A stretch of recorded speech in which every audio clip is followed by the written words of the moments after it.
Unblinded. Here we are in Recession, landing in Poland. I was saying to Rob that it felt like things got very real upon getting here.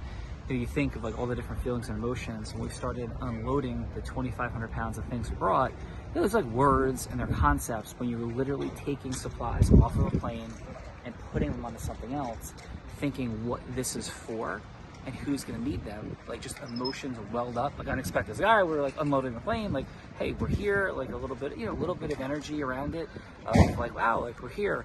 And then it got super real. I know, Rob, how did any of that land for you, brother? Yeah, I think for me it was, it felt very somber.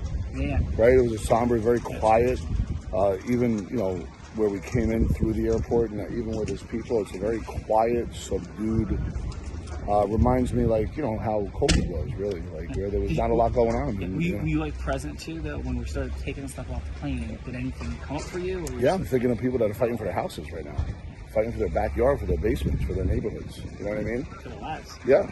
Well, yeah, of course. Yeah. So couldn't appreciate everybody more.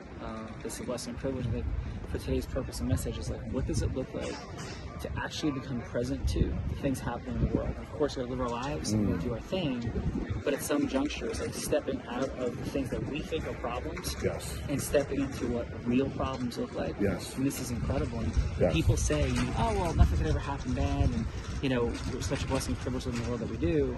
And think about what these folks are going through in the Ukraine.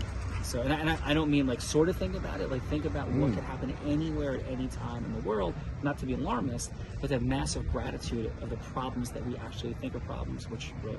and for the people close to all of us, right? We want you guys, gals, to know, like, we're here representing you, obviously.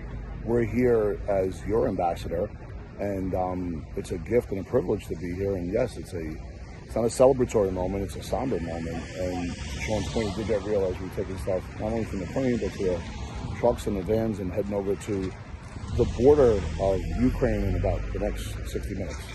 So thank you guys. Love you. All blind. They're starting to sing.